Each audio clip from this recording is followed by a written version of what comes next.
Disclaimer, this video contains my own subjective, heavily biased opinion. If you disagree with anything I have to say or you like a game that I don't like, that's completely fine. You are free to have your own opinions, there is no need to throw a tantrum over it. A lot of what I will say later on will be exaggerated as well, so beware of that and don't take everything too seriously. Also for this video in particular, I'm going to be a PNG tuber. That's right, but only for this video. I don't think I'm gonna be using this avatar anywhere outside of scripted videos because it sucks, but it makes editing so much easier since I can just put this avatar on the screen instead of looking for stock footage to use. So at least you guys can make fun of my lack of artistic skills, I guess. It's either that or showing my face, which I'm not gonna do. So deal with it. This video serves as somewhat of a retrospective for the whole franchise. I know that a lot of people have done this in the past, but I wanted to make my own version of it for the 10th anniversary of the first game's release. I don't usually make scripted videos like that. Actually, I never do, so this is something completely new for me, which I will use as an excuse if I get something wrong. I will be explaining the lore and gameplay of each game, or at least as much of it as I myself understand, as well as rating them in terms of gameplay, scariness and lore on a scale from 1 to 10, because I wanna rate them and I don't know what other scale to use. I won't be covering much of the fandom, since that's a whole rabbit hole that I don't want to get into right now, so this video will only cover the official stuff. Most of it.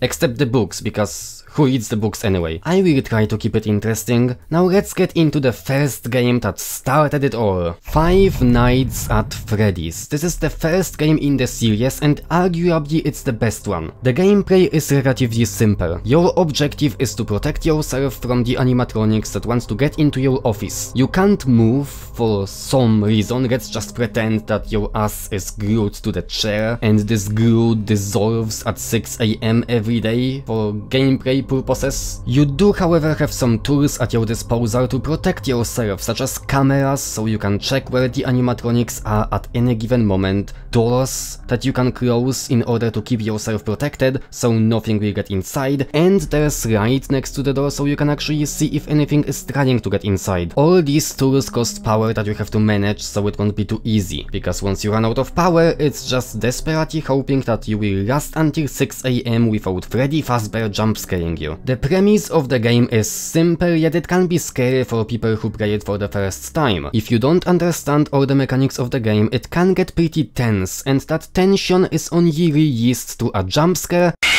or a nice tune when you finish the night successfully.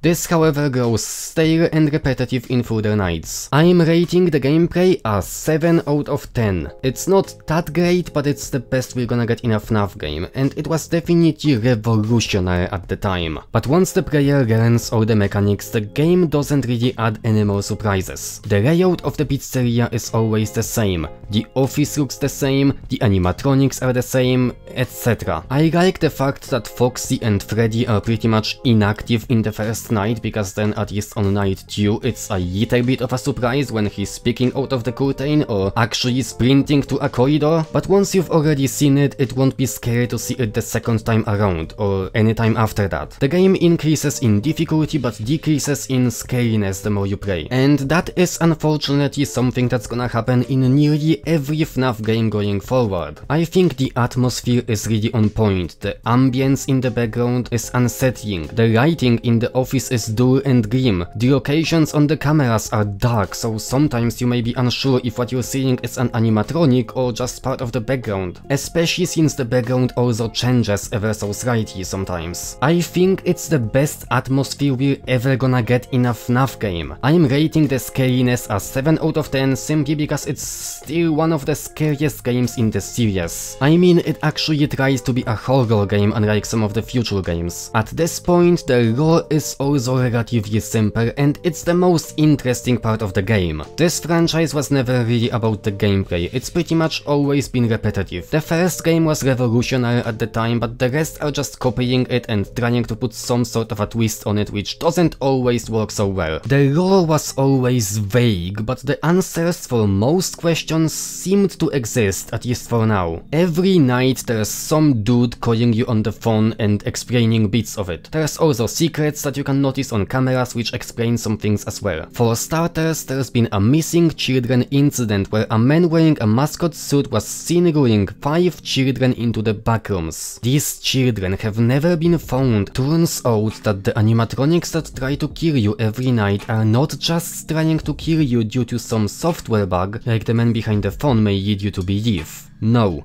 They are possessed by the victims of the mysterious man. People have noticed what appears to be blood dripping from the animatronics themselves, leading some to believe that maybe the bodies of the missing children are stuffed inside them. It seems like nothing more than a simple ghost story, and I like that because it makes it more believable when the animatronics turn out to actually be possessed by the souls of missing children. So there's 5 missing children, right? But in the whole game there's only 4 animatronics, right? Well, not really. There's Freddy, Bonnie, Chica and Foxy as the main 4 antagonists trying to kill you every night. But there's also Golden Freddy, who seems to be just an Easter egg, like some sort of a hallucination. But it ties into the lore pretty well because now we have 5 missing children and 5 animatronics. Makes perfect sense, right? There's also a mention of the Bite of 87, I'm sure you've heard about that before. Was that the Bite of 87? The whole idea of it is that back in 1987 there was an incident involving an animatronic who bit off the frontal lobe of someone, but we don't get much information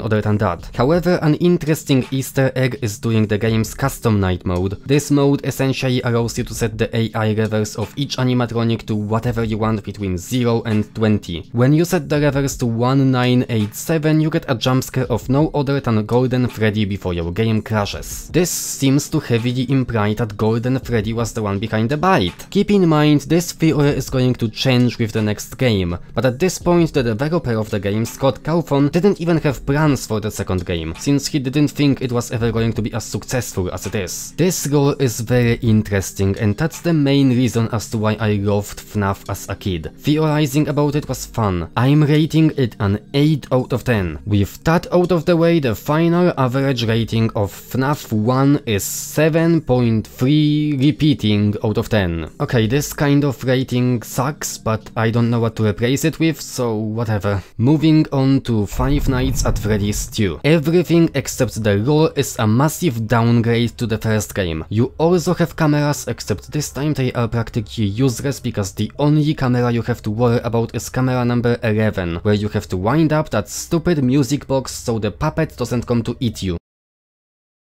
The game introduces more animatronics that all function almost identically. Every time they come into your office, you have to quickly pull up your mask so they think that you're Freddy, and shortly after they will leave you alone. The only unique ones are previously mentioned Puppet and Foxy that you have to flash your right at through the corridor. The rest of the gang are toy versions of the previous animatronics, which include Toy Bonnie, Fat Freddy, and this very sexually appealing version of Chica that's obviously my favorite character. Anyway, there's also Mangirl, which is a broken down version of Toy Foxy that somehow still functions and plays this cool music.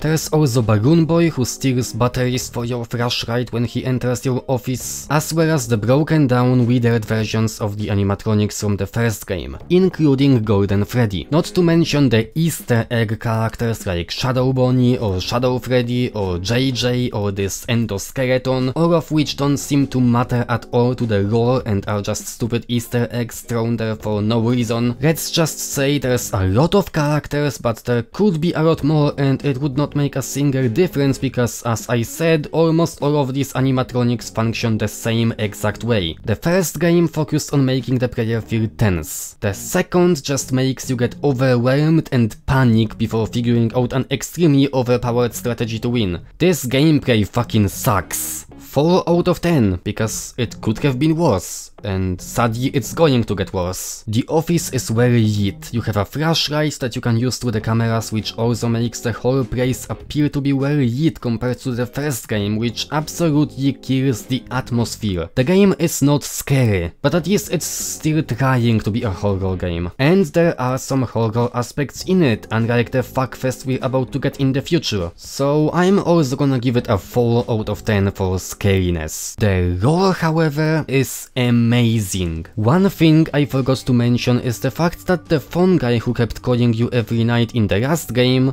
yeah, he kinda died in that game, which you can hear in the phone call from night 4. Yet there he is again, same voice, calling you as if nothing ever happened. This is suspicious, but anyway, there are also these Atari-like minigames that have a small chance to trigger when you die, and they are the main source of lore in this one. The first one is Take Cake to the Children, which has you controlling Freddy that has to take cake to the children. However, you can also see a kid locked outside of the pizzeria crying. After some time, a purple car pulls up and a purple man steps out, standing next to the child. The child then dies and the minigame ends with the puppet's jumpscare, which implies that this dead kid went out to possess the puppet. That's one victim for the purple guy. The next minigame is Foxy Go Go Go, where you control Foxy and have to surprise 5 children a couple times. The third time, however, you can see a purple guy standing next to the pirate cove and the children are all dead, which is followed by Foxy's jumpscare. That's 5 more victims for the purple guy, 6 in total. Save them is a weird one. You control Freddy that works around the pizzeria, you can come across 5 dead children and there's also a puppet that seemingly wants you to follow them, while the letters spelling out save them can be heard in the background.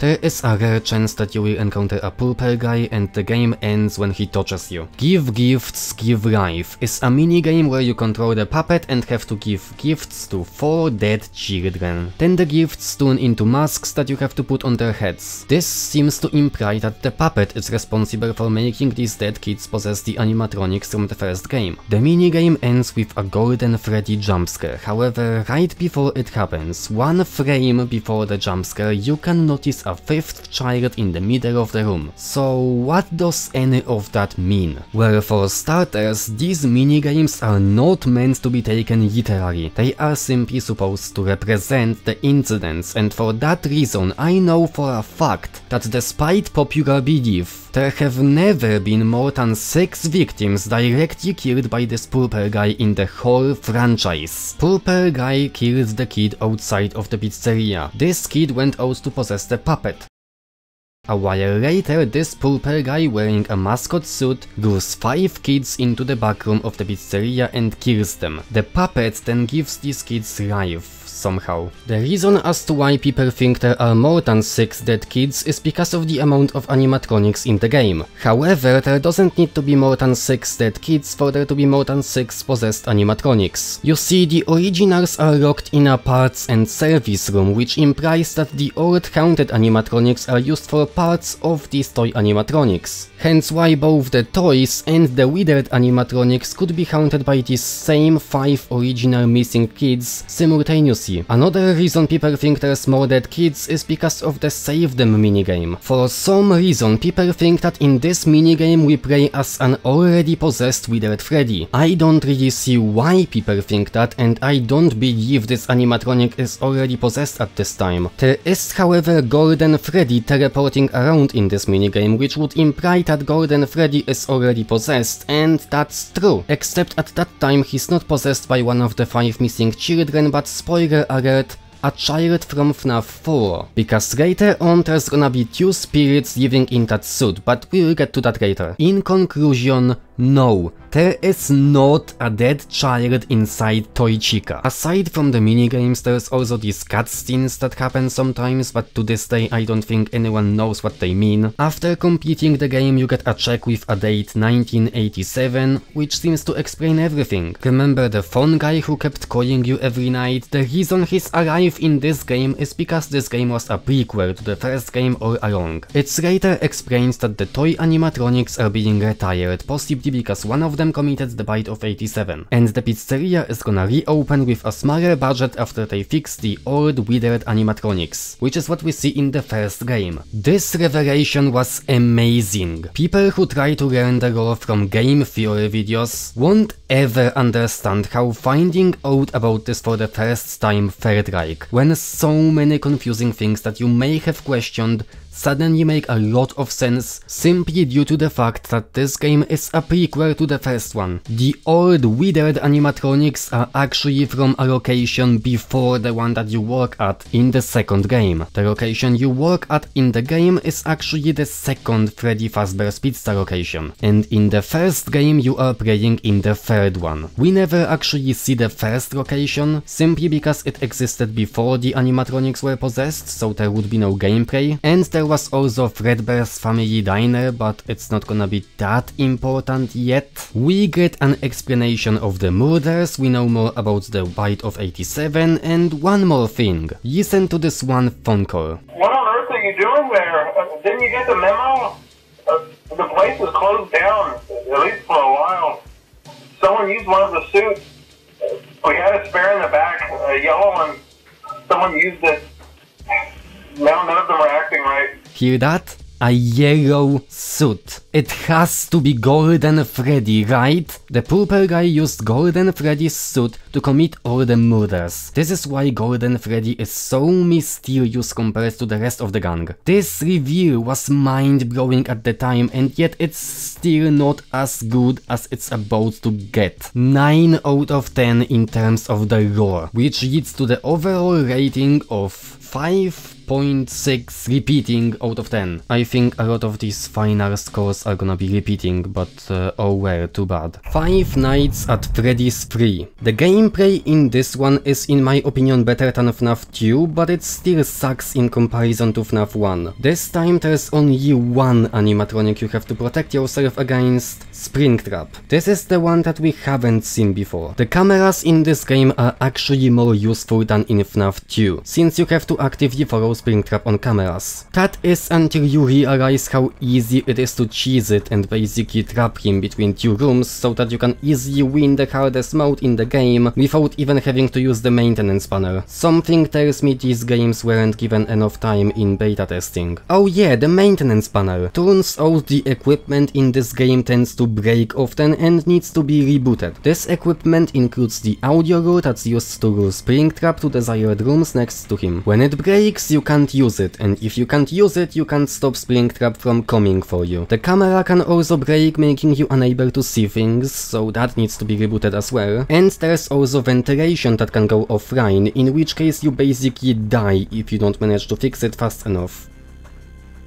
Rebooting the specific pieces of software takes valuable time in which Springtrap could move to another room, and you can't do anything about it until it finishes rebooting. So I suppose that can be a little panic-inducing. The worst thing this game added was phantom animatronics. These are nothing more than hallucinations that appear sometimes in some places and need to be avoided or they will jumpscare you, which doesn't kill you because they are a hallucination. But it does throw a ventilation error and gives Springtrap a turbo boost for some reason. The gameplay in this one is a 5 out of 10. It is better than FNAF 2 despite not being the greatest. The reason these phantoms suck is because there is no build up throughout the night. The tension you may feel gets released every time you get a jump scare, and chances are you're gonna get a couple of them per night, which makes the general threat of Springtrap not scary. Visually, I think this game looks nice. It's piss yellow mixed with vomit green, and you know how much I love green, so so I may be biased about this section, but I do think the atmosphere is an improvement to the second game. Definitely not an improvement to the first one though. This is not supposed to be a pizzeria anymore, but rather a horror attraction in some amusement park, which makes sense and I think it's great, but thanks to the constant jump scares being thrown at you, the game just isn't very scary. 4 out of 10. Now when it comes to the lore, it's an absolute 10 out of 10. And let me explain why. The game takes place in 2023, which is way later than both of the previous games. Fazbear Entertainment is long dead and what remains is a local legend. Keep in mind, the reputation of Fazbear Entertainment wasn't very good at this point. I mean, a kid got killed right outside the pizzeria, 5 more kids go missing, someone loses their frontal lobe, you get the point. There's practically no way to salvage this kind of reputation. People are scared of this place. So when the pizzeria reboots in 1993, nobody really visits it until it shuts down for good. Years later, some people really wanted to capitalize off these tragedies and made a horror attraction in a local amusement park, based on the unsolved mysteries from years ago. This is the attraction you work at as a security guard. Instead of phone calls directed at you, this time you get some ancient vintage training cassettes, recovered from one of the old pizzeria locations. These tapes explain how a certain type of animatronics function.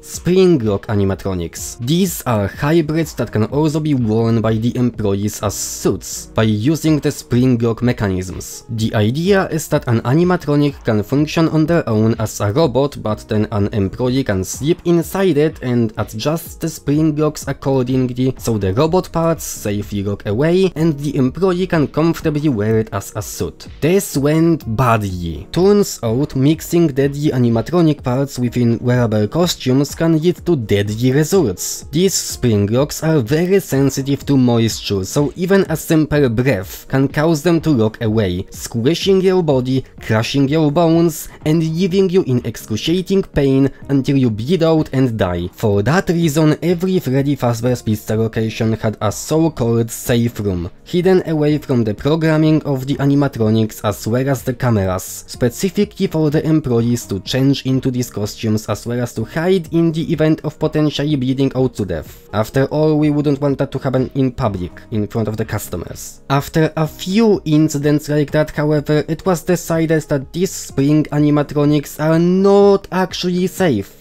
Whatever gave you that idea? So the spring animatronics are retired, never to be used again, and the safe rooms are being sealed, never to be open again. From the training tapes we can also learn that the animatronics are programmed to work towards noise, where the children are, to entertain them. The kind of noise that we actually play in order to lure Springtrap to wherever we want in the game. So that's kind of a hint for Springtrap being a spring animatronic, if the name didn't suggest that already. That's about all we learn from these ancient training cassettes. But similarly to FNAF 2, there's also minigames. These minigames, however, happen after each night rather than when you die. After the first night, you control Freddy in the FNAF 1 location, while Shadow Freddy tells you to follow him. He leads you to a room above the bathrooms that actually wasn't displayed on the FNAF 1 camera map, despite the map from the minigame clearly being a FNAF 1 location. However, the animatronic you play as cannot go inside that room. An error appears if you try. After a while, the purple guy appears and dismantles Freddy. The minigame ends. After the second night, the minigame is the same but has you control Bonnie instead of Freddy. You can also see the dismantled body of Freddy before the same fate meets you. Next up is Chica after night 3 and then Foxy after night 4. However, after night 5, the minigame is a little bit more spooky. You play as a dead child, seemingly a ghost. There is no Shadow Freddy this time, but after going through this 4 different times already, you should know where to go. This time when you try to enter that room, there is no error. You can actually go inside and meet the purple guy very clearly scared of you, as the 4 other souls stand beside you and a golden Bonnie suit is located on the right side of the room. You approach the purple man, but he's scared. He tries to get away from you. to. Eventually he decides to put on the suit, the same suit he used to commit all the previous murders in. Perhaps he thought that just like he killed these kids in the 80s, while wearing that suit, maybe it would somehow protect him this time, but that couldn't be further from the truth. The spring locks lock in place and the purple man is killed, bleeding out, while the souls of his victims are watching the life leaving his body, only to be reunited within the suit. The purple guy's soul is now possessing the suit that contains his dead, rotting body, and he remains there for 30 years, until you encounter him as Springtrap one final time. A suit with a dead, rotting corpse inside him, the corpse of a notorious child murderer. If this isn't the most satisfying conclusion this series could have gotten, then wait until we talk about FNAF 7.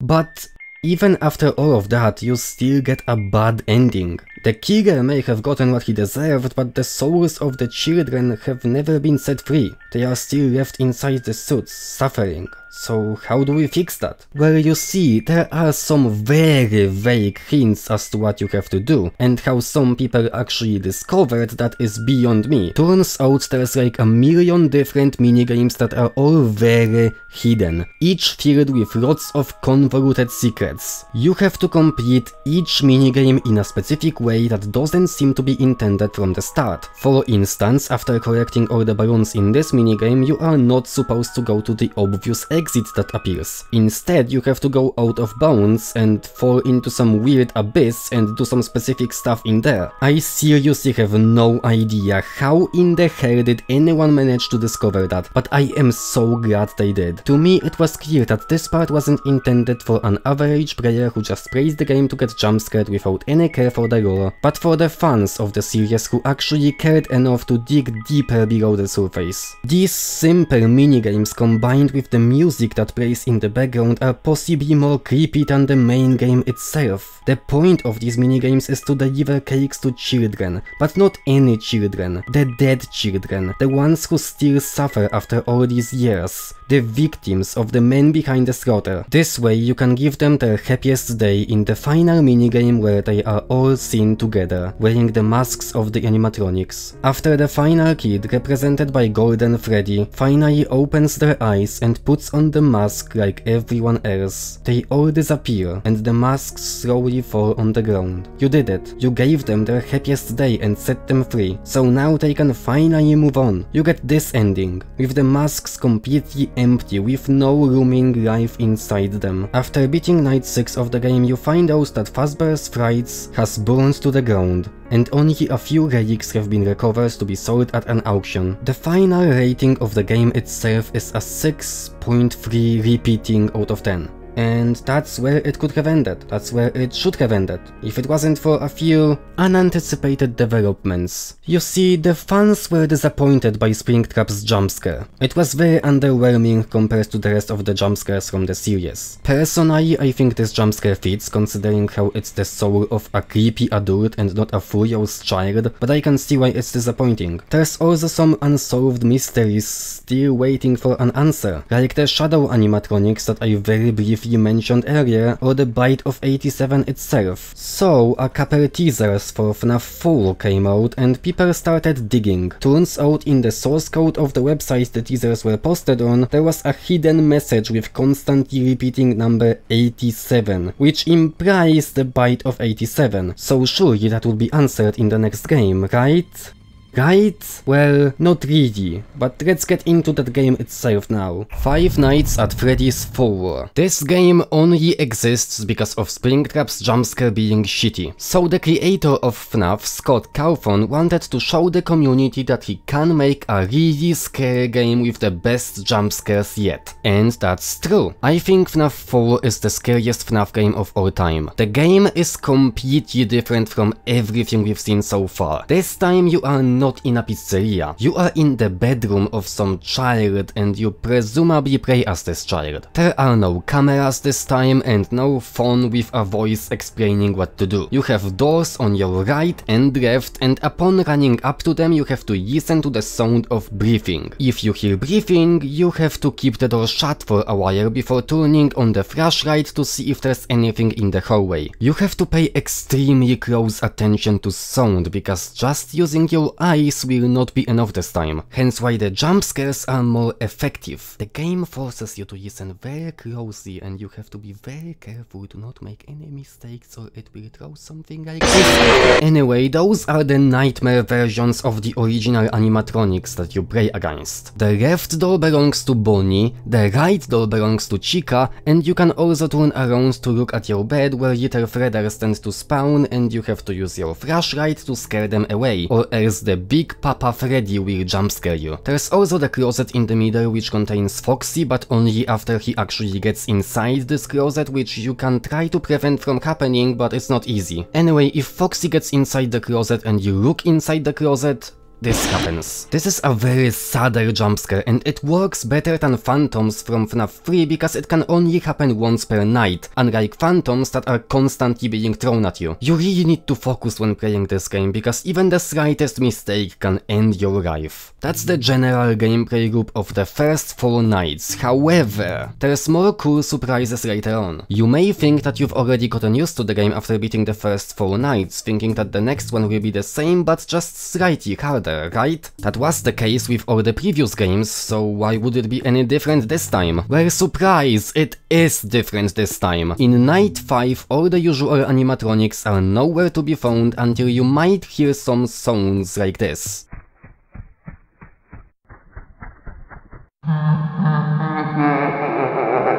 Keep in mind, these sounds were nowhere to be found in the first 4 nights of the game, so they might really throw the player off track. But it isn't until you actually notice this when you realize that there is something sketchy going on here. The game actually throws something new at you, something surprising. This is Fazbear, and he can travel across the whole house. You have to keep the doors closed and listen to the footsteps to know which side he's coming from. When you hear laughter, you have to look at either the closet or the bed and flash your flashlight at his face until he disappears. It's actually simpler than dealing with the rest of the animatronics, but I think it's a good idea simply thanks to the surprise factor. On one of the future nights, a black version of this enemy appears. It works the same exact way, and at this point it fails to be a surprise considering how predictable it was in comparison to the first time Fazbear arrived. Between nights, there's a fun with brush trap minigame where you have to use your flashlight in order to stop brush trap at the X symbol in order to skip 2 hours of the next night, which is a pretty neat idea. Overall, the game feels way more balanced than both the second and the third game, so I'm giving it a 7 out of 10. The scariness is an 8. I do think it's scarier than FNAF 1, but only slightly so. Both games can be scary for different reasons, so it's hard to judge. Now the lore is where things actually start to get convoluted. Before each night you get a minigame.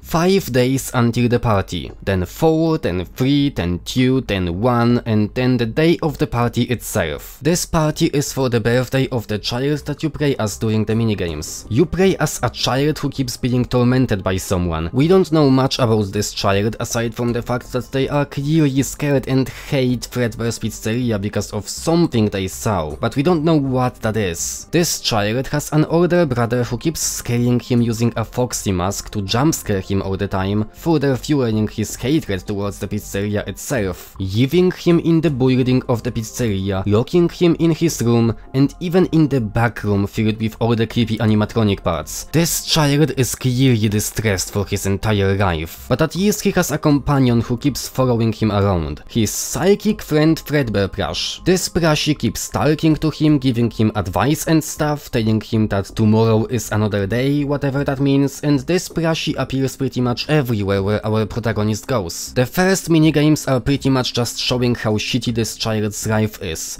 how everyone around him makes fun of him for crying, until we get to the party itself. On his own birthday, the child is being tormented by his brother with his friends, all wearing the animatronic masks. Eventually they think it's a good idea to forcefully bring him towards what he hates the most, which is the animatronic up close. Hey guys, I think the little man said he wants to give Fredbear a big kiss. On 3. 1, 2...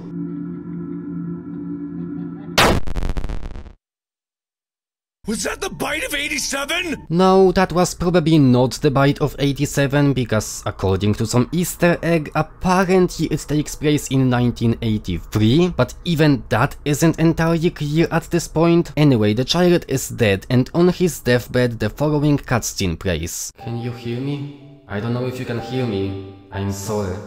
You're broken. We are still your friends. Do you still believe that? I'm still here. I will put you back together.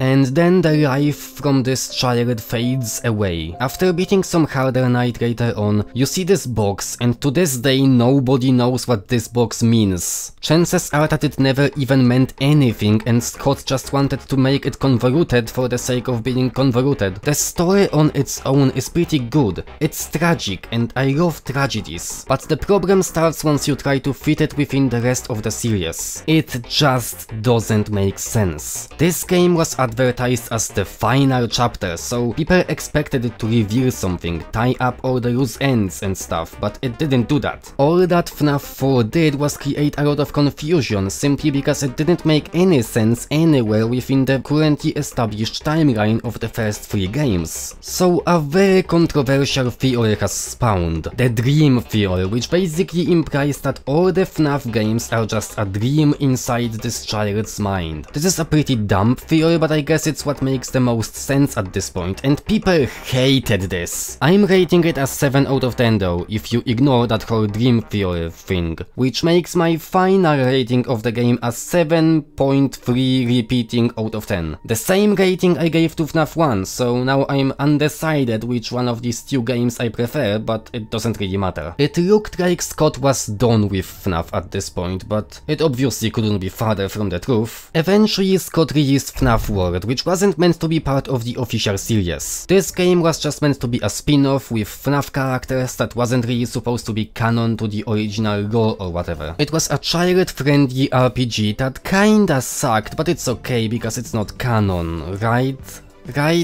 Yeah, anyway. Originally FNAF World came out on Steam, but it wasn't looking even close to what the trailer showed. It looked like a pile of dog shit and a cash grab, so Scott eventually took it down from Steam and refunded everyone who purchased it. Which is good and shows that it wasn't meant to be a cash grab even though it looked like one. Eventually the game got polished and became available for free on GameJolt. It looked magnificent in comparison. When it comes to the gameplay, it's kinda generic and the RPG elements kinda suck, but at least there's more gameplay than in all of the other FNAF games combined. The combat is weird, the attacks that you can use just show randomly instead of it being a classic turn-based RPG, which I think everyone would prefer. There's simply too much RNG involved, but it's kinda fun to acquire new characters and check out their attacks in battles. 6 out of 10. I'm not gonna rate this game in terms of scariness simply because it clearly wasn't meant to be a horror game, so we're gonna skip that rating for this one. When it comes to the story, it's very generic, not much is happening really. There's some sort of an animatronic village thing and something goes wrong, so you have to do things and eventually reach the final boss. That's none other than Scott Cawthon himself. I'm not even kidding, the final boss is literally a self-insert of Scott himself, acting all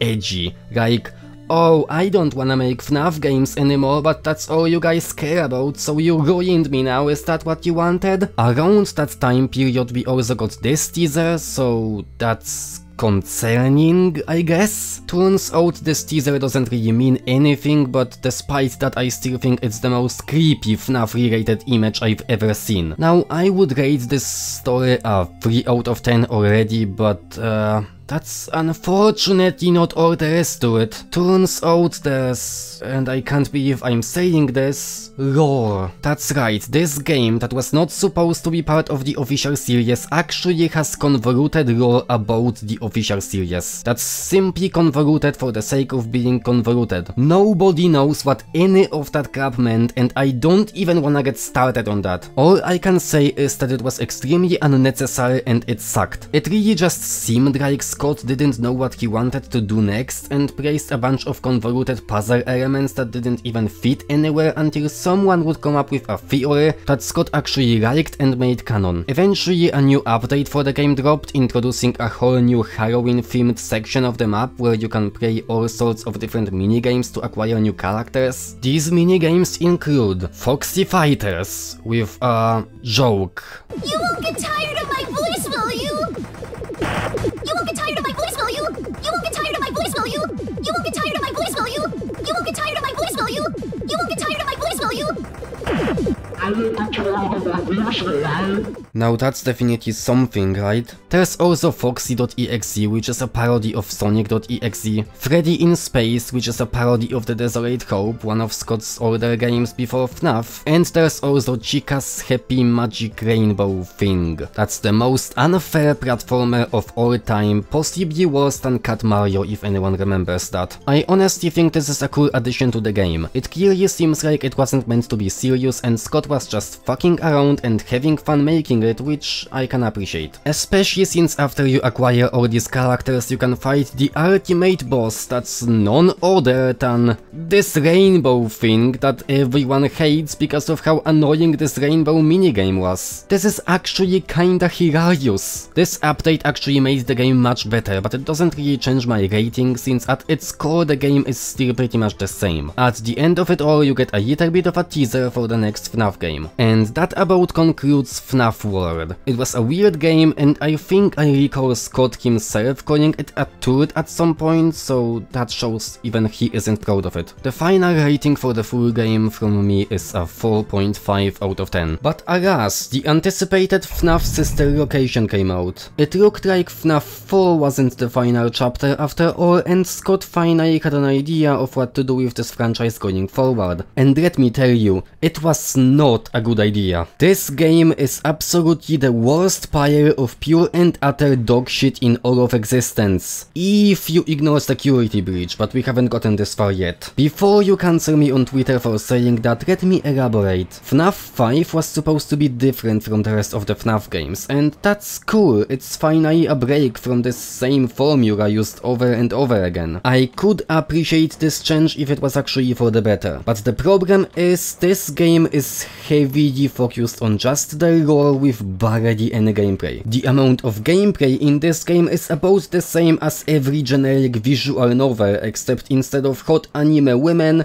you have a hot animatronic ballerina. In this office here, you may think that these buttons are actually useful, right? Well, no, they don't do anything. You only have to press them in order to progress when the magical voice tells you to. The whole game is heavily scripted with only a few short sections of actual gameplay where you can do stuff. But even then, there isn't really as much variety of different things you can do. It's way too linear and most of it consists of just pressing one button. In all the other FNAF games, you had to focus on several different things at once. In FNAF 1, there were 4 animatronics you had to watch on the cameras. You had to pay attention to the energy meter and close doors if something was nearby. In FNAF 2, you had the music box and the mask as well as the flashlight for Foxy. In FNAF 3, you had to control where Springtrap goes, watch him on cameras while avoiding phantoms and constantly rebooting your equipment. In FNAF 4, you had to watch both doors, look out for breathing, look behind you and flash threaders as well as close the closet for Foxy. And all of that in a single night. But in sister location, you are having your hand held the entire time. There is barely any freedom to do anything else or to learn on your own. It's like if you took all the mechanics from a normal FNAF night and stretched it across the whole game, where each night focuses focuses on a different mechanic. The idea itself isn't so bad, but the execution is bad, to say the least. There is no fun in discovering new strategies because you're only gonna be in a specific section once, and they are mostly easy to get through. 2 out of 10 since the gameplay barely even exists. And what little of it does exist is less than in the previous games. Now I know there is a custom night mode in this game which is way better than the main game itself, but as far as I know it's probably not canon, and it was added later in an update, so I'm not counting that. It seems like a lazy excuse to add some gameplay to it because the main game didn't have any. Apparently this game is supposed to be a horror game, but it's not even trying to be scary, or maybe it is, in which case, wow, that's kind of sad. The jump scares are fine, but there is barely any build up to them. It's filled to the brim with lots of unfunny jokes for children, like exotic butters.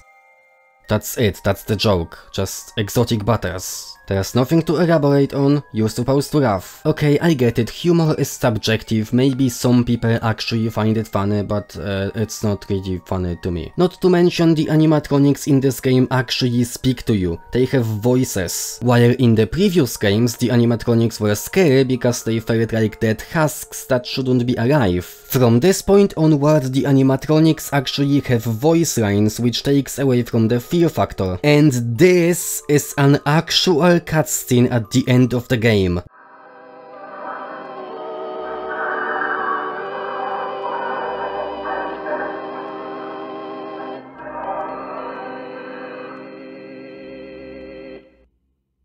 When I saw this for the first time, I burst out laughing. This cannot be a serious ending. 2 out of 10 since it doesn't even make an attempt at being scary despite seemingly being a horror game. Now when it comes to the lore, don't you even get me started on this bullshit. So here's a little bit of a backstory. Before the game came out, Scott made a FNAF book, and in this FNAF book there was a character named William Afton. William Afton in the book was the purple guy. But the book wasn't really supposed to be canon to the games. That is until you open FNAF 5 for the first time and see this cutscene. There are just certain design choices that were made for these robots that we don't fully understand. She can dance. She can sing. She's equipped with a built-in helium tank for inflating balloons right at her fingertips. She can take song requests. She can even dispense ice cream. With all due respect, those aren't the design choices we were curious about, Mr. Afton.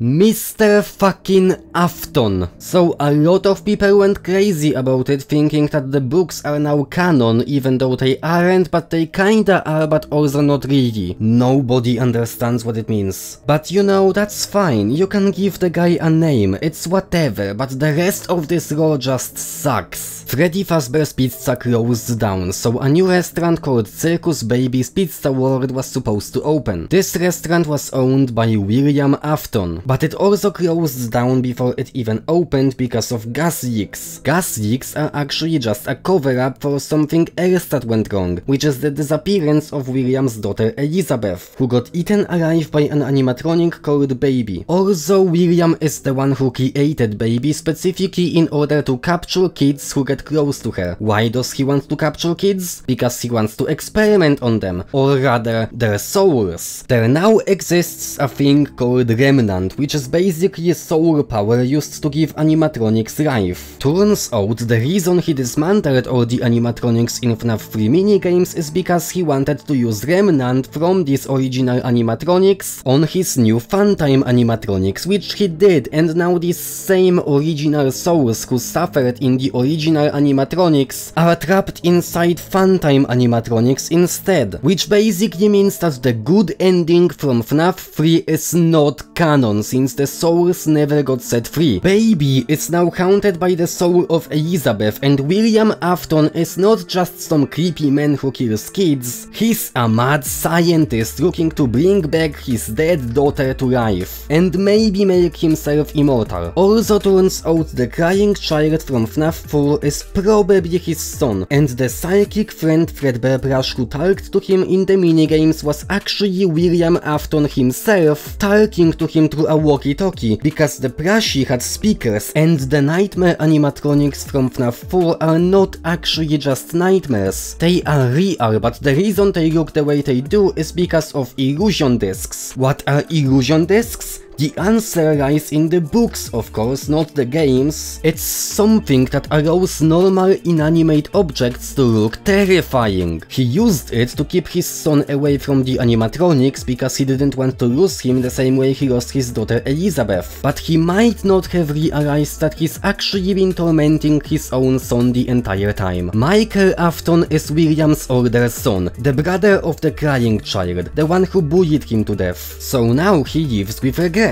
At this point, William is locked in a spring-lock suit behind the wall in Freddy Fazbear's Pizza, but nobody even knows that, he's just missing. For some reason, Michael wants to find him, so he goes into the basement where the animatronics are hiding, and he discovers his missing sister, or rather her soul trapped inside Baby. So now Michael wants to help these animatronics because he's a good guy unlike his father. So he cooperates with Baby and tries to free her. Behind the scenes, all the Funtime animatronics get dismantled and they all kinda merge together into Ennard, which lures Michael into the scooping room, where a giant spoon scoops away his insides from his body and Ennard jumps inside his skin sack to live here. So now Michael's body is filled with lots of mechanical animatronic parts, but for some reason Michael isn't really dead. He's a literal zombie actually. Michael's soul is possessing his own dead rotting body that for some reason turns purple. So now we have two purple guys in the series that we definitely won't have any problems distinguishing. Eventually Ennard gets sick of living inside him and shoots itself away to live in the sewers instead, and Michael as a literal zombie now just continues trying to find his father, which he does in FNAF 3 because apparently in FNAF 3 we play as Michael probably. Okay, credit where credit is due. You successfully managed to ruin my beloved franchise. This is schizo-posting levels of insanity. You turned a story about haunted pizzerias and dead children into sci-fi nonsense with a mad scientist and secrets to eternal life. It's dumb. It's ridiculous. I hate everything about this. And the worst part of it all is that it's not as bad as it's about to get. Oh no, it's gonna get worse. Way worse. Just you wait until I talk about Security Breach. Now, to be fair, the story on its own wouldn't even be so bad if it was some sort of a reboot of the franchise instead of a continuation. The problem is that the meaning of everything that came before this game is now blinded by the insanity of it. The fundamentals change, we know more than we should, and the previous games stop being scary now that we know this part of the lore. I can't possibly rate it higher than 3 out of 10, I just can't. I'm sorry, it ruined the franchise for me. The final rating of this godforsaken game is a 2.3 repeating out of 10. I need a break or I'm gonna have a brain aneurysm. In the meantime, maybe you could subscribe to my channel or like the video, I don't know. And let's move on to FNAF 6 before the FNAF fans cancel me on Twitter for slandering sister location so much. Freddy Fazbear's Pizzeria Simulator, also known as FNAF 6. This game did its very best to try to salvage and save the franchise as best as it could, and it did a really good job considering how FNAF 5 ruined everything. But let's start from the beginning. Up to this point, Scott used to post teasers on his website for all the upcoming FNAF games. With Freddy Fazbear's Pizzeria Simulator, however, all we got was this. One simple image that nobody knew the meaning of. Eventually the game came out just out of nowhere, and when you take a look at the Steam page, it looks like absolute dogshit. Scott basically said that you shouldn't expect much from it, that this game was just a small little thing he made before the next FNAF game he's working on. And at first glance, it's true. When you open up the game for the first time, you just have this. You can design pizza or play a minigame where you shoot pizzas at kids. But oh wait, there's Shadow Freddy now trying to stop you, and oh wait, something funky is going on, and oh wait,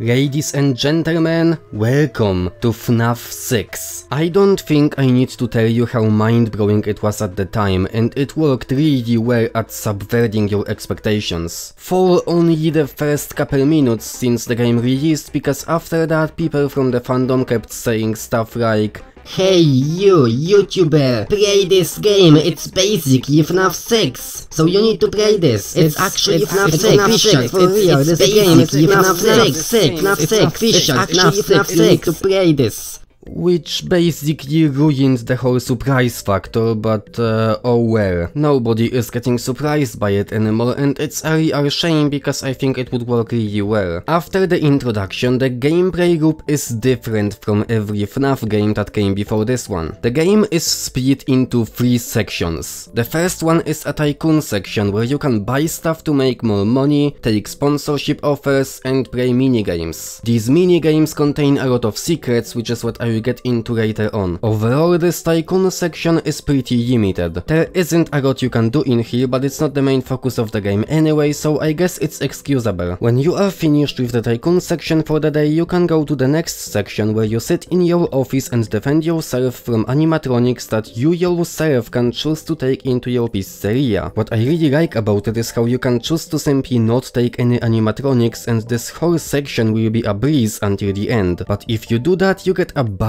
ending for being a pussy. In this section you have several tasks that you need to do, as well as several ways to protect yourself from animatronics, such as shutting down your PC or ventilation system to reduce noise, or playing audio in different rooms, somewhat similarly to FNAF 3. You don't have cameras, but everything else about this section is pretty interesting, though it might be hard to understand at first. And finally, after completing that, you have a salvage section of the game where you are presented with an animatronic that you can choose to take into your pizzeria as salvage, which gives you money, or to throw it far away from you. If you choose to just throw it into the array, this section ends and a whole new day begins. But you will not be able to get the true ending. If you choose to take them as salvage, however, you have to be careful. An audio will play and you have to watch the animatronic for its potential movements and then check on the paper whether they move or not. But this paper doesn't really seem to matter regardless of what you check on it. If the animatronic moves a bit too much, they will jump scare you, but somehow you won't die. Instead, you just lose all the money you would get from it, and the animatronic will just wander around the pizzeria anyway. To prevent the money loss, you can use a taser. However, if you use it too many times, you get less money from said animatronic. Seems simple enough, right? Well, considering how there's 3 different sections in the gameplay loop, I'm gonna rate them separately. As I said, the tycoon section is rather underwhelming, but it's something that's definitely new in the FNAF franchise, and it wasn't meant to be the main point of the game anyway, so I'm giving it a 6 out of 10 for trying. The second section is similar to classic FNAF gameplay, but it's actually a lot more unique, since you don't have a time limit and instead have to do certain tasks while protecting yourself from the animatronics. There are no cameras and the whole thing may seem very confusing at first, so I think a 7 out of 10 is a good enough rating for it. And the salvage section is a 6 out of 10 from me, so the average gameplay rating would be a 6.3 repeating out of 10. But considering just how much gameplay there is compared to the other FNAF games, I'm willing to throw some extra points into the mix. So does a 7 out of 10 gameplay wise sound fair? In terms of the scare factor, it varies a lot. The tycoon section isn't supposed to be scary, possibly with the exception of the cryptic secrets in the minigames, which can get pretty spooky. The office section isn't any scarier than most FNAF games, so most players would already be used to it. The only unique thing is the salvage section, which can be pretty scary if you don't know what you're doing, and considering how hard it is to understand the instructions when you hear them for the first time, it is the case for a lot of players out there. So I think a 6 out of 10 sounds fair. The most common criticism for this game that I hear a lot is the fact that the atmosphere changes a lot. One time you are with a creepy animatronic right in front of you, and then you have a happy yitter childlike atmosphere. A lot of people hate that, but personally I think it's great. After a hard day of almost getting a heart attack, you can come back to a happy yitter safe bubble to relax a bit before the next nightmare begins. Now finally, let's move on to the lore. Unfortunately, ever since FNAF 5, every game will at least somewhat rely on the books to tell its story, and that sucks a lot for the majority of players. But thankfully not everything is just relying on said books. The minigames explain a lot about the lore if you pay attention to them. You have a girl who lost her dog and then Spring Bonnie lures her into the safe room in order to kill her. You have the security puppet that tries to protect a child from being murdered right outside the pizzeria. This is the same child from FNAF 2 minigames that eventually became the puppet. We also have this minigame that nobody knows the meaning of, as well as some more secrets that I will touch on later. The animatronics from the previous games are back. After Ennard got yeeted into the sewers in sister location, Baby got rejected and Funtime Freddy took control of Ennard's body. But all of the other souls are still in there. Baby, on the other hand, kinda somewhat repaired herself, I guess, and somehow became Scrap Baby. The puppet is now locked inside an animatronic called Lefty that was specifically designed to lure and trap children. I don't really know how that happened. And Springtrap himself is back as well, except he looks much worse in every conceivable way. I'm sure there's some sort of an explanation for it in the books, because if something isn't explained in the games, it's gonna be explained in the books, get used to it. I really dislike the fact that all these animatronics can actually speak after they kill you, since that way the game loses its ghostly charm, but they could speak to you in sister location as well, and unfortunately we aren't getting back to when they couldn't speak. The true ending of the game is phenomenal. In order to get it, you have to take all the salvaged animatronics into your pizzeria and survive them until the end of the week. Then we get to hear the best speech in any work of fiction ever created. This is the voice of Henry Emily, the owner of Fazbear Entertainment. Connection terminated.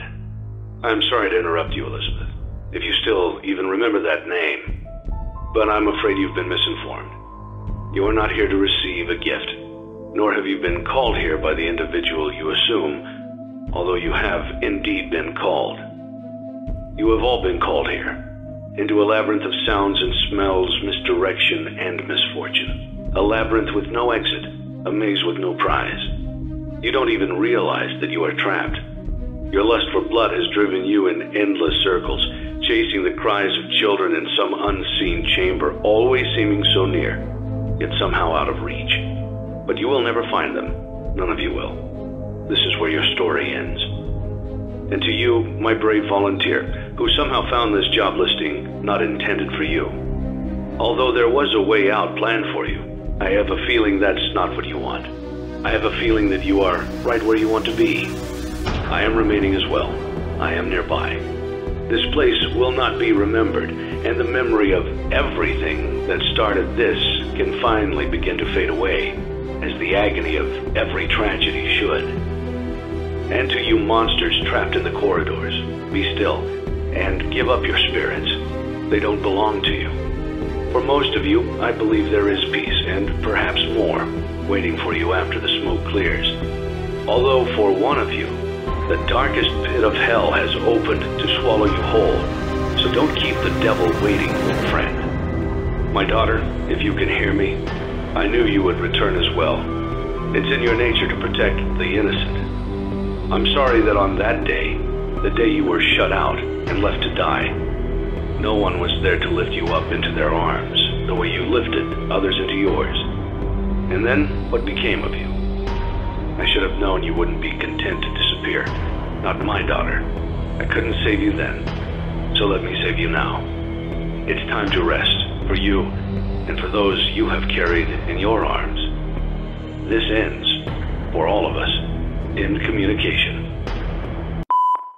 Turns out that the puppet is Henry's daughter. His name isn't clearly stated anywhere in the game, but people know it's Henry because of the books and this weird acronym thing that you can see in the game. The pizzeria burns down to the ground with all the animatronics trapped inside, including William Afton. The souls of all dead children are set free and William Afton is going to hell for his sins. As for the prayer, it turns out we most likely prayed as his son Michael Afton all along, and we too die in a fire. This is the most satisfying conclusion the game could have given us, and it's the second time the series should have ended, but as you all know, it didn't. MatPat may have brainwashed some of you with his ridiculous theories, so if you think there were more than just 6 kids directly killed by William Afton, let me just explain how wrong you are and why. First of all, nowhere in this whole franchise was there ever a mention of more murders committed by this man, other than just the missing children's incident, which included only 5 kids. We also know about the puppet, so that makes it 6. In one of the endings of the game we see exactly 6 gravestones, which further proves that. We also know about the crying child and Elizabeth Afton, but they weren't directly killed and used by William. Wouldn't it be kind of weird to have more dead children, but only these few being actually important and the rest never even mentioned? Candy Cadet is an interesting robot thing that can tell you stories which also prove how Ennard came to be. Now I will tell you a story about a little boy. He had a red snake that he kept in a metal cage whose hunger could not be satisfied. One day, the boy found 5 baby kittens outside his house. He brought them inside and kept them in a shoebox. He knew that the snake might kill them, but could not bring himself to get rid of the snake. He knew that if he chose one kitten to feed to the snake, it might be satisfied, but he could not choose. So, he went to bed, leaving the cage open. The snake went to the shoebox, chose a kitten at random, and ate it. After 5 nights had gone by, the boy was full of regret, and cut snake open. He pieced the remains together, and put the kitten back into the shoebox. This, just like FNAF 2 minigames, is also not supposed to be taken literally. These stories imply that there were 5 dead kids possessing 5 original animatronics who later got dismantled and used to create Funtime animatronics that later got merged together into Ennard. The next thing is the insanity ending of this game. He lured them all back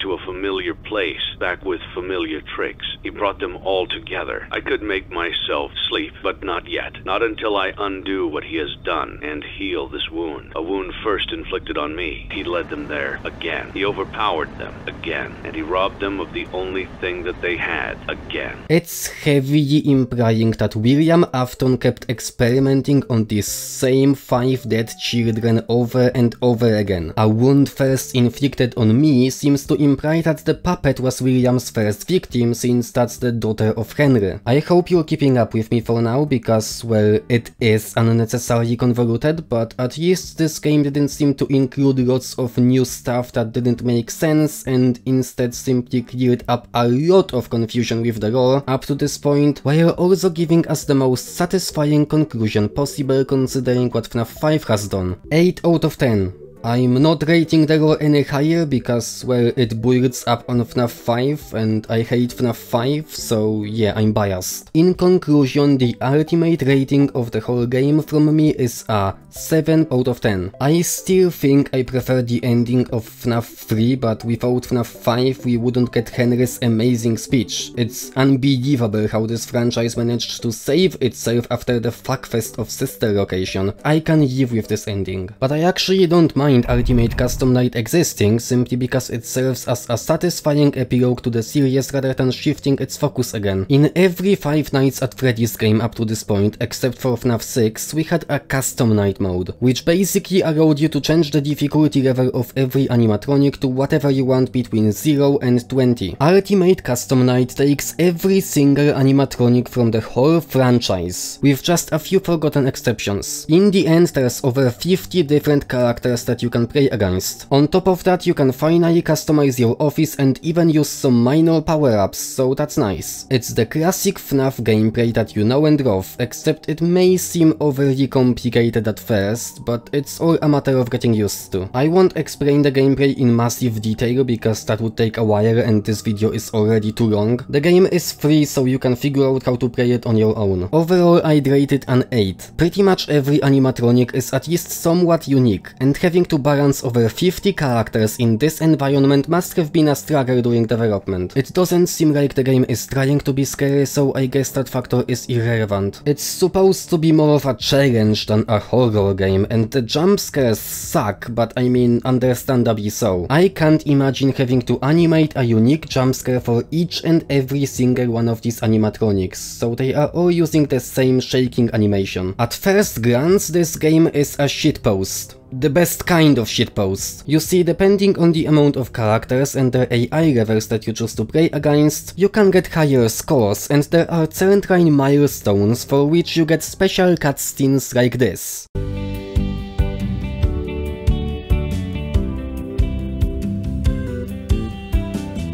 Dear Diary, yesterday was so amazing, and I met such a wonderful guy. Look at that top hat. That amazing top hat. He'll be mine by the end of the day. I just know it.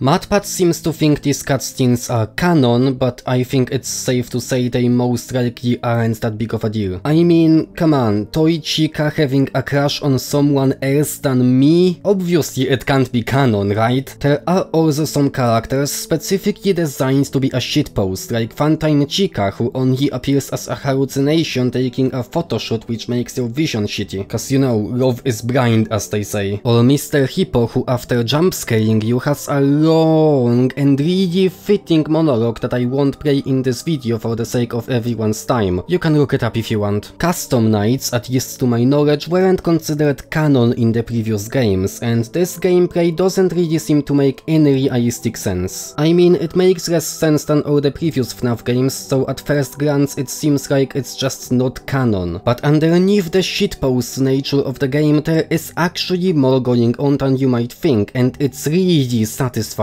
You see, most of these characters, upon jumpscaring you, have voice lines. Some of them are really funny. Don't you hate getting killed by obscure secondary characters? Some of them are really enticing. Let's go somewhere more private, so I can eat you. Oh yes, please do. But there are some voice lines that are really interesting and worth paying attention to. I was the first. I have seen everything. What a gift to relish. A victim that can't perish. I have seen him. The one you shouldn't have killed. He's here and always watching. The one you shouldn't have killed. Greetings from the fire, and from the one you should not have killed. Aside from these, there is a group of characters called Mediocre Melodies that can have some even more terrifying lines. He tried to release you. He tried to release us. But I'm not gonna let that happen. I will hold you here. I will keep you here. No matter how many times they burn us. It seems like these lines in particular are being said by someone else that you can hear whispering in the background, and these animatronics are just puppets being used to relay this information to you. I think at this point, considering how the place you're trapped in doesn't even make any realistic sense, and all the characters seem to be aware that you will keep dying over and over again, it's safe to assume that you are probably in your own personal hell, being tormented for eternity. In this game, you are playing as William Afton himself after he burned in the fire at the end of FNAF 6, now suffering in his own personal hell. But someone is keeping him here. Who is the one he shouldn't have killed? We know that he killed 6 kids, right? It seems like there is one character in particular keeping him in this hell, but who? Who was always left behind the rest? Who was the last kid to be saved at the end of FNAF 3? Who was the one animatronic that felt more special than the others? Of course, I'm talking about none other than Golden Freddy. There is a vengeful spirit living inside this suit, and somehow it manages to keep William Afton alive in order to torment him for eternity. Some of the mechanics of this are further explained in the books, but they aren't required to understand the general idea of it. Furthermore, if you manage to beat the 50-20 mode, which is the hardest mode of the game, the only cutscene you get is just Golden Freddy twitching, similarly to how Afton is twitching in the trailer of FNAF 3. This seems to imply that the spirit living in that suit refuses to move on no matter what and just wants to torture Afton for everything he has done. There is an Easter egg if you set the Old Man Consequences character to one level of difficulty and not use any other characters. This character existed in FNAF World but was mostly irrelevant. In this game, however, he has something interesting to say. Give the demon to his demons, rest your own soul, there is nothing else. It seems like this dialogue is meant for the soul of Golden Freddy. Old Man Consequences is telling them to rest instead of wasting themselves on torturing William Afton. But I don't think just saying that is enough to make it stop. In the background, however, you may hear some pretty weird sounds, so how about we speed it up a little?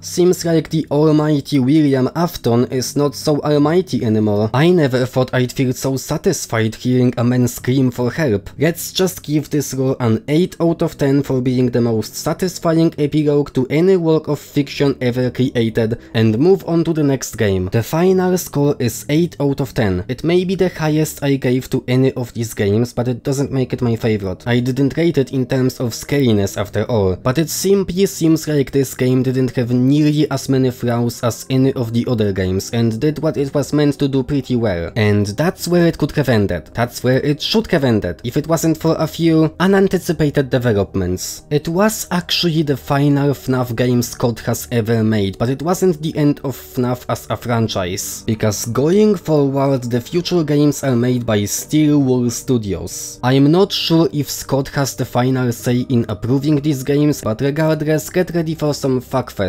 Again, FNAF VR Help Wanted. This game, oh, this game is probably good. See, it's a VR game and I don't have a VR headset, so I never got a chance to actually play it, or any VR game for that matter, so I can't really tell how immersive this technology actually is. Hence why it's gonna be unfair for me to review and rate it, so take what I say with a massive grain of salt. I did see some gameplay from it on YouTube and it actually looks really fun. It's a full recreation of the first 3 FNAF games in VR, along with several different game modes to compete. Gameplay wise, most reviews seem positive and I'm not surprised. Again, I don't know much about VR technology, but judging by other people's reviews, I think rating it an 8 in terms of gameplay seems fair. When it comes to scariness, I think it mostly depends on the immersiveness of VR, which again I never used, but from the looks of it, the animatronics are huge in comparison to the player, and I'm pretty sure I would be absolutely shitting myself during this vent section with Ennard and Menger. It has to be more immersive in VR than on a normal flat screen, right? I guess 8 would probably be fair. I shouldn't be legally allowed to rate something that I haven't experienced, but whatever. The lore, however, I don't even want to get started, I just don't want to. This franchise ended on such a high note, I don't want it to be ruined again, but let's get this over with. Turns out the first 4 games in this franchise are probably not canon, and are actually real games in universe. Yeah, we're going full meta this time. I'm not even sure about the canonicity of these first 4 games, but the fact that they made them canon as games in universe makes no goddamn sense. Basically, there's an indie game developer making FNAF games who eventually gets hired by Fazbear Entertainment because these FNAF games helped cover up the bad PR done by all the murders. So the murders actually happened, but not exactly in the same way it was portrayed by the previous games. This way, things that didn't make a lot of sense in the previous games and weren't fully explained, such as the box from FNAF 4, can be easily explained by, oh well, that's not entirely canon anymore, it's just that indie game developer inserting his own bullshit into it, so suck it. Which is an extremely lazy way to explain it. This is Glitch Trap. glitch trap is William Afton. But wait, wasn't William Afton suffering in hell? Where turns out at the end of FNAF 6 when he burned in a fire, his personality kind of split? One part of him is suffering in hell, but another part of him is on a circuit board. So now William Afton is literally a computer virus. I wish I was making this up. This is just... Can I say the R word in 2024 without getting cancelled on Twitter? Because there is no other word to describe this kind of schizo-posting. If that wasn't enough, it turns out that the game you're playing, the VR game FNAF Help Wanted, is also canon as a video game in-universe. Yeah, I told you we're going full meta. Throughout the game you can find tapes that basically explain how this glitch trap phenomenon came to be and how it's trapped in the game. Turns out this glitch trap can hypnotize people and use them as puppets to do his evil bidding, cause he's evil, you know. In one of the endings of the game you supposedly managed to kill Glitch Trap, but I'm not actually sure what happened. Either Glitch Trap is now trapped inside your body in real life, or it's still trapped within the game, I'm really not sure. Look, Sister Location pissed me off with its role, but now I'm just... disappointed. Because after this bullshit there is no way anything could save this franchise. I'm surprised by how good FNAF 6 managed to be considering how FNAF 5 ruined everything, but this time there is no way to salvage this gore. It's beyond bullshit. I have no words to even explain how I feel. What happened? It was such a satisfying ending with William Afton suffering in hell, it doesn't need to continue. It shouldn't continue. If you want to ruin it, at least make a reboot or something, especially since the canonicity of the original games is now questionable anyway. I can't possibly rate this lore higher than a 2. At least the gameplay makes up for it, so the final rating is still a 6 out of 10. This is the point in which I stopped paying as much attention to the lore. I no longer want to be a FNAF fan considering everything that happened, so whatever I say from this point onward should be taken with a grain of salt, since I could be wrong about certain details even though I tried to do my research. Look, this lore is getting way too convoluted. FNAF AR Special Delivery. I will be quick about this section since I don't know a whole lot about this game in particular, and I'm not sure about the canonicity of it, especially since this game wasn't made by Steelwool Studios but instead by Illumix. I hope this game isn't actually canon, but at this point I don't even care enough to find out whether it is or not. It was an AR game where you could defend yourself from animatronics and somehow collect remnants from them, which implies that there are millions of dead children trapped in the animatronics for some reason now. You could gain XP points, level up and upgrade stuff, collect your own animatronics that you could send to other people, and you also had microtransactions. Gameplay wise it doesn't seem that bad, but it shut down earlier this year, so unfortunately you can't play it anymore. Let's just move on to FNAF Security Breach. This game just makes me sad. Depressed even. This is the first official free roam first person game in the franchise, so people were excited for it. It was hyped up to be amazing, but it isn't good. It actually kind of sucks. And when I say kind of, I mean a lot. It sucks a lot. So you know how McDonald's has massive malls dedicated to itself, right? Oh, they don't? Wait, what do you mean they don't? Well, this is the Pizzaplex, and it's a massive futuristic mall dedicated to Fazbear entertainment, featuring futuristic robots, neon lights, and massive, I mean massive amounts of pure and utter bullshit. On release the game was extremely broken, possibly more than Cyberpunk. Open? No? Oh, and you are going to be able to talk better.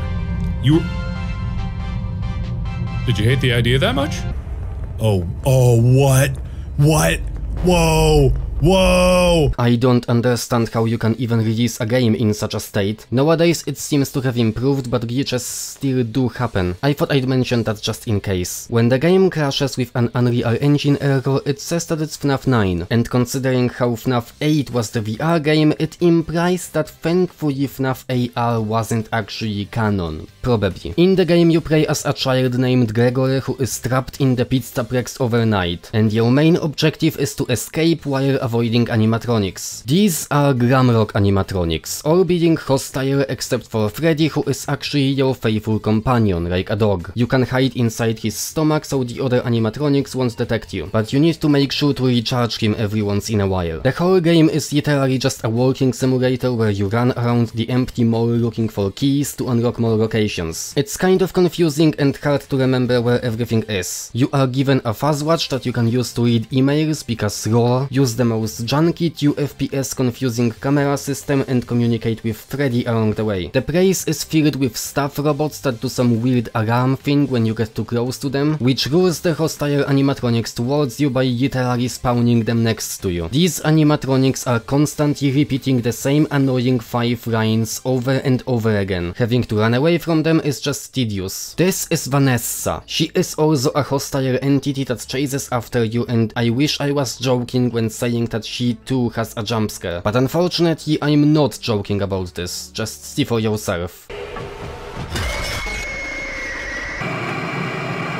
Yeah, I know what you're thinking, but I assure you, this is actually in the game. It's not a mod or anything, it's vanilla as it was released by the developers. Don't believe me? Buy the game and see for yourself. This is Vanny, who was supposed to be the new main antagonist. No longer was it William Afton, instead it was supposed to be Vanessa wearing a sexy bunny outfit, wielding a knife. But there is no knife. She had the knife in the teasers, but not in the actual game, because this game is made for kids and knives are too violent for children. They really need to keep that PG-13 rating. The game is mediocre at best, the gameplay is absolutely terrible and boring, but at least it exists, unlike in Sister Location, so like 3 out of 10 is my fair rating. Considering how this game is made for children, you shouldn't legally be allowed to even expect it to be scary, but I guess technically it's supposed to be a horror game? I don't see how, but apparently it is, so I will rate it fairly. The whole place is well lit with neon lights everywhere, the animatronics are just annoying rather than scary, Vanessa is ridiculous, Vanny barely even exists in this game, the daycare dude is psychotic for some reason which makes no sense, the list goes on. The only slightly scary thing about this game is this section with the endoskeletons that act like weeping angels or SCP-173. You have to look at them to freeze them or else they will move towards you. Funnily enough, it's not even an original idea, in fact it's stolen from a fun game that came out in 2017 called The Joy of Creation, which also has endoskeletons that move only when you aren't looking at them. And this is the only slightly unsettling thing about Security Breach that The Joy of Creation did way better. So I think rating it a 2 would be way too much. 1 out of 10 for scariness, 9 out of 10 for annoyance. This is supposed to be a horror game apparently. Lore-wise, I think Vanessa is actually mind-controlled by William Afton probably, since she probably used to play that VR game or whatever. This explains why she's so hostile towards Gregor. Gregor is just a random kid who got left behind at night, but at Serentine someone seems to think he's a robot, and as much as I hate every single fucking thing about this idea, I wouldn't even be surprised if it turns out to actually be true for whatever reason. There's a Princess Quest minigame where you can apparently stop the glitch trap virus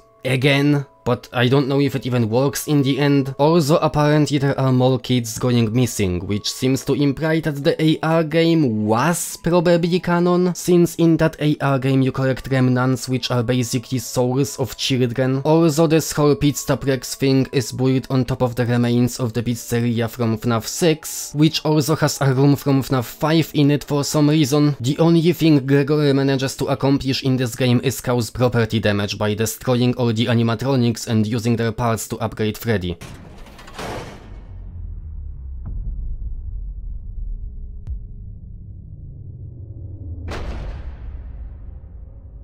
Also, depending on the ending you get, Gregory can destroy the whole Pizzaplex with fire. Again, there's also this blob thing which seems to be an amalgamation of all the animatronics from the previous games melted together, and it's hostile, trying to kill you if you happen to touch it. Alright, get ready for the most insane part yet. Springtrap is back. That's right, William Afton is fucking everywhere. He is suffering in his own personal hell while being a computer virus that's mind controlling people, and he's still alive in this animatronic suit all at the same time. That's right, William Afton is the reincarnation of the devil himself, and he's now literally everywhere you fucking go. You, watching this video right now, are breathing William Afton. You are living William Afton. Whether you believe it or not, whether you like it or not, William Afton is influencing your thoughts right now. That negative comment you want to leave on this video? It's William Afton manipulating you and making you do this. Don't do this! If anything goes wrong in your life, no matter what it is, it's all because of Afton. You can blame Afton for whatever hardship you're going through, because Afton is the one causing all this pain in everyone's lives. He is the only source of evil. He is everywhere and he will kill your children too. Oh, wait, no, it was actually the mimic all along. Never mind then. Eventually a DLC for this game was released called Ruin. That's a very fitting name considering how this franchise is ruined. The DLC is actually better than the main game itself, but it wasn't a high bar to jump across, so it's not that impressive. It's more linear, so no longer will you be left confused as to where to go, and I actually really like Freddy's design. He looks sick, which is like the only redeeming quality about this game. In this DLC you play as a girl who's Gregor's friend looking for him, because apparently Gregor is stuck somewhere in the Pizzeria and she has to find him. She can also communicate with him along the way and he tells her what to do. Also the whole Pizzeria is ruined for some reason. Anyway, you also get Vanny's mask, which allows you to pass through solid objects. The whole thing reminds me of Saints Row 4, and I hate Saints Row 4, it was a bad game. At the end of the DLC it turns out that it wasn't Gregory but a new character called the Mimic, which stole Gregory's voice to disguise itself and lure this girl to her death. The Mimic is some sort of a shape-shifting monster thing that looks like an endoskeleton by default, but can actually disguise itself as different things. Yeah, this shit doesn't even surprise me anymore. A lot of people hated seeing Springtrap again, so the developers were like, oh no, that's not Springtrap, it's actually the Mimic disguised as Springtrap. You already know how much I hate this, let's just give it a 1 and move on. The final rating of the game is 1.6 repeating out of 10. What I said is just scratching the surface, so if any one of you has some more free time to kill, I recommend watching this video, which explains everything that's wrong with this game in much more detail than I could ever explain myself. FNAF VR Help Wanted 2. Well, it's a VR game.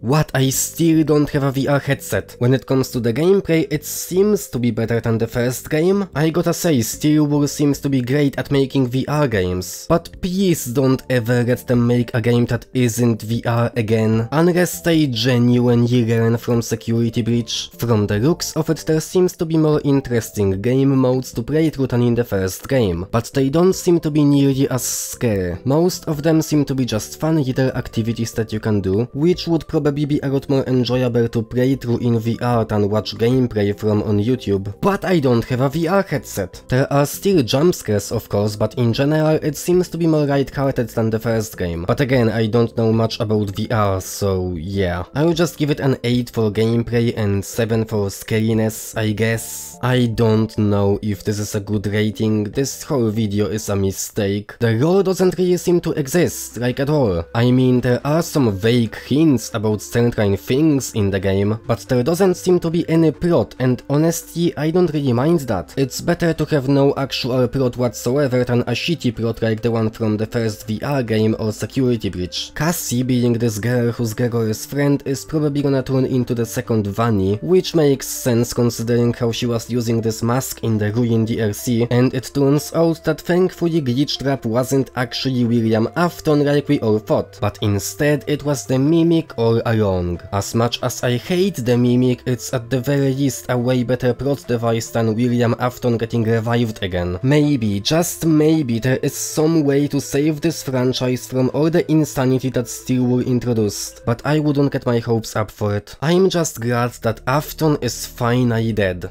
I mean, hopefully. I guess at least this game tried to fix whatever the previous games ruined, so I will give it a 4 out of 10 I guess, which makes my final rating a 6.3 repeating out of 10. Wherever this franchise goes forward, however it will be ruined again, or maybe by some miracle even saved, I couldn't care less at this point. Apparently there's supposed to be a FNAF AAA game, so that's interesting. There are some more FNAF games out there, but they are just small spin-offs that aren't worth talking about in this video. So there you have it, you've seen the best of FNAF and you've seen the worst of FNAF. And you should have at least some understanding of the lore, blinded by my own bias of course. I said it at the beginning of the video and I will say it again. Just because I didn't like a certain game for certain reasons, that doesn't mean you are not allowed to like them. If for some reason you like Security Breach or Sister Location despite me hating them, good for you. A lot of my complaints were exaggerated anyway, and at the end of the day it's just a CD bear game. It's not that deep. I know just saying that isn't gonna stop angry kids from screaming at me in the comments, but maybe it will lower the amount of screaming at least. This video took way longer to make than I care to admit. If it won't get at least 100,000 views, I'm gonna lose my mind. But views aren't the only reason I'm making this video, so if I no longer consider myself a FNAF fan, why am I making it? Well, FNAF was a huge part of my early teenagehood. I discovered it when I was like 11, and I'm 21 now. FNAF is partially the reason as to why I even know English. As cringe as it may be, I even watched Zaicu37's FNAF source filmmaker animations and had to manually translate everything the characters were saying using Google Translator. This is actually how I learned English, I'm not joking, school didn't teach me shit. I also used to roleplay as FNAF characters on this one obscure social media platform that no longer exists. FNAF was my first ever exposure to pornography.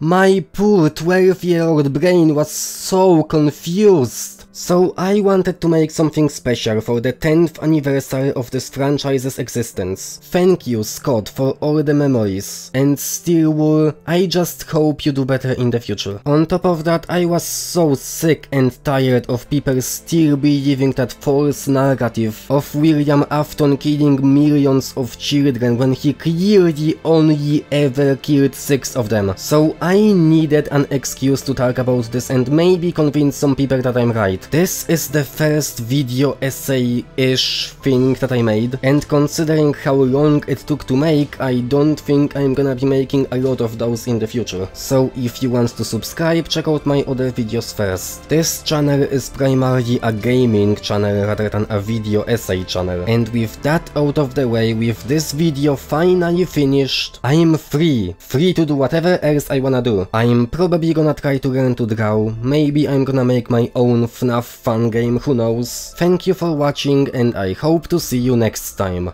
Oh, you have no idea how good it feels to finally say that after recording this whole script.